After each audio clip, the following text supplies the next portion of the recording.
Thank you, Hilaj. Thank you, Manus, for the kind invitation, and I will try to be as good as Bert just was a few seconds ago.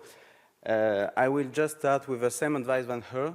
If you want to start this kind of procedure, even with screws or button, you have to have some friends and experienced surgeons that can help you to learn it and to do it the first times. That's why I learned, how I did it, and now I do it by myself since many years, since 2017, but I start like Bert said just before. So the objective is the same, to do an arthroscopic Latarjet, but using buttons instead of screws. And it's a 5-step technique. We have a first step using the coracoid. It's the coracoid preparation and the osteotomy. Then we move to the glenoid side and we make the glenoid preparation. The first step is the subscapular splitting. The fourth, the transfer and the fixation of the bone block. And finally, we finish the procedure with a Bankart repair. So for the first step, we start with the cleaning, to clean the coracoid process. Then we make an inferior burring using a special rasp from Smith & Nephew. And then we make a nerve portal that allows us to drill the bone block from anterior to posterior. We pass a button from the anterior to the posterior part of a bone block, and then we cut the osteotomy. Some tips and tricks in this part of the surgery. We use a vapor and a shaver to clean everything, and we put the scope in posterior, from the posterior portal, and we use a 70-degree scope, so it allows us to see the joint and then the lateral and superior part of the coracoid process. Another tip is that you do not, you should not try to drill the bone block from up to down, but you have to have a medial inclination because the coracoid process is an helix, and you have to have this medial inclination if you want to be in the right spot with the pin. You have to take in account also the length of the bone block you want to put inside, and you can take a smaller piece of bone than with open or with screw Latarjet when you use only 2 buttons. And you have to just take 15 millimeters of bone block. And why you have to keep in mind 10 and 5, because when you put the guide, you have to take 5 millimeters from the tip of the coracoid process. Another tip is that you should make the rimming flat or at least a little bit curved, because it will help you to block the rotation when you will put some tension at the final construct. And then we move to the glenoid preparation. We use the burr the same way that we use for the coracoid process, and then we put the scope anteriorly to make the drilling at the 5 o'clock position.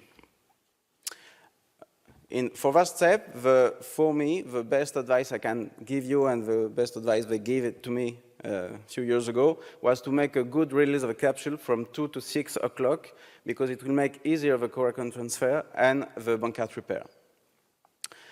How we do it? We use 1 TOTS. We put it in the labrum and the capsule. Then we put 2 anchors, one at 3 hours, one at 5 hours.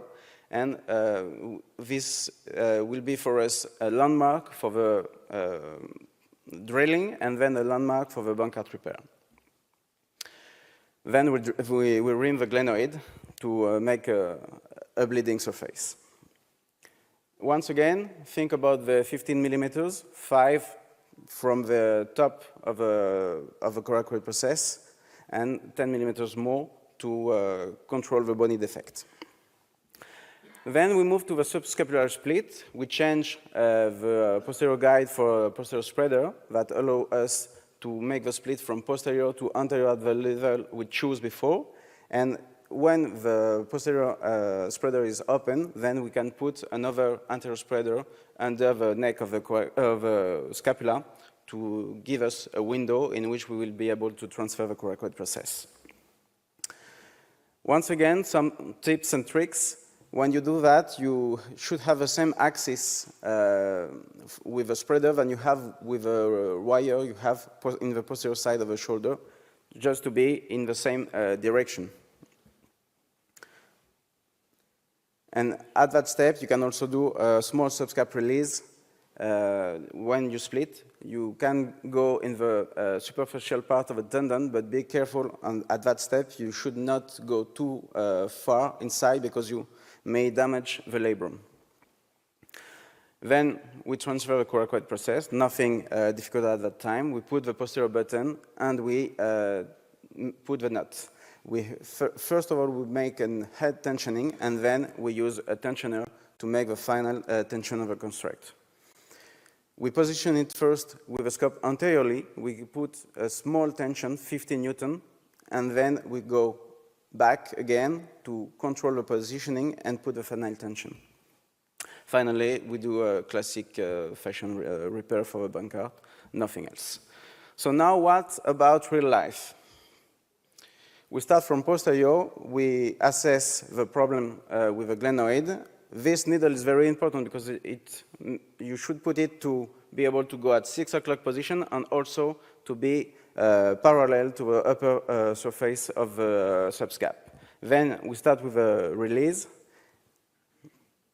and we prepare this part before to move at the upper part of the subscap. We make the same release that Berthe do, and we reach the undersurface of the coracoid process. When you have a lateral part and you have removed a ligament, it's easier to go up and then to find the tangent condyle to make the release. From this part, then you can go above the coracoid process to find the pec minor. Then we do the north portal. So we put 3 needles to find the coracoid process. Because of the water, the shoulder will grow, so you have to be sure that you have in the good plan, and then you can detach the pec minor. Above first, and then you go down, and you can do it also from the inferior part of the coracoid process. After that, we use the reamer to prepare the undersurface of the coracoid process. You clean everything, and then you can put the drilling guide.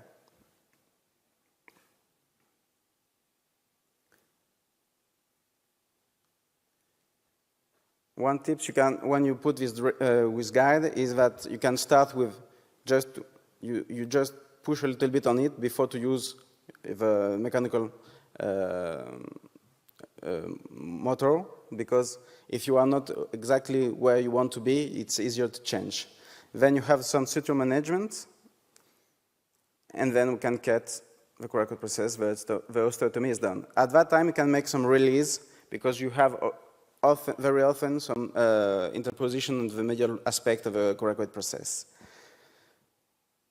Now, as we have prepared the labrum and the capsule, we mark, as Berthe do, the 3 o'clock position. We pass the nuts, the tots, sorry, and then we put the 2 anchors, one at 3 hour position and the other one at 5 o'clock position. In that case, we put the first Bankart repair using the tots. It depends on the cases. Most of the time, I let the tots alone, and I do it at the final time of the surgery. Then we put the posterior guide, and we drill it from posterior to anterior. One good point with the 70-degree scope is that it allows you to see perfectly all the surface of the glenoid. And as you can see here, when you move 180 degrees, you can see from anterior to posterior, and to see how the pin and the drilling guide will go in the anterior part of the glenoid. Then you change the drilling guide for the spreader. You pass the spreader under the labrum, and you go just 1 centimeter after the subscap, and now we move to the anterior part of the surgery. So at that step, when you make the subscap cleaning, you just find the interval rotator, then you move to the groove, bicipital groove, you follow until you reach the 3 sisters, you follow the 3 sisters, and you find the 2 brothers, and just lateral to the 2 brothers, you have the spreader. So you can open the window, then you make the transpectoral portal, and you can put the anterior spreader. like this.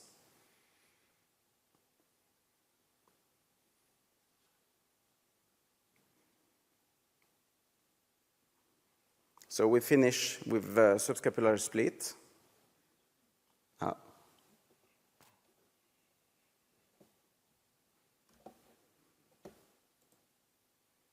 Okay. Now it's time for the coracoid transfer. And we put it from anterior to posterior. Then, with a grasper, you can help your graft to be in the good position.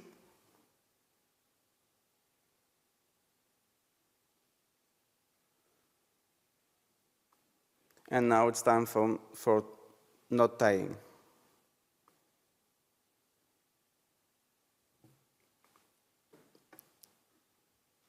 We put the button, we do a knee knot.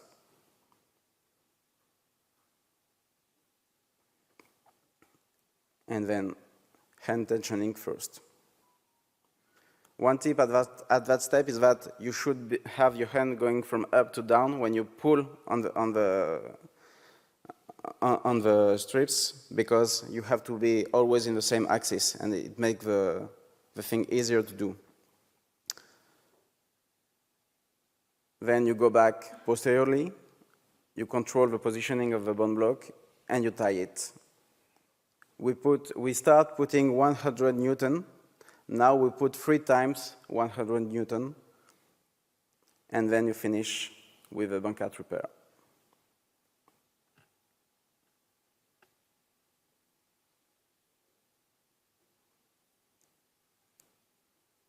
So here is the final construct. Here is the coracoid process cut.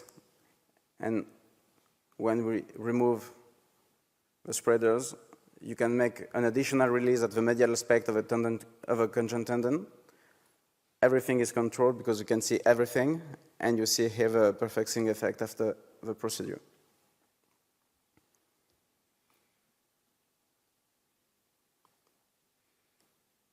Then you tie the knot posteriorly, and it's finished. Here are one result 6 weeks after the surgery. So, as you can see, you can obtain a good consolidation of the bone block. Don't be afraid. This one is a good case, but everybody is not ill at 6 weeks. And here also is a 6-week result. Once again, everybody is not going as well at 6 weeks, and we have the classic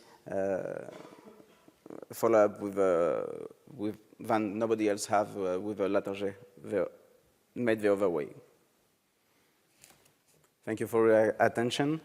As you can see on this picture, we are looking already at knee shoulder course, and we hope that you will be with us next June in Nice. Thank you.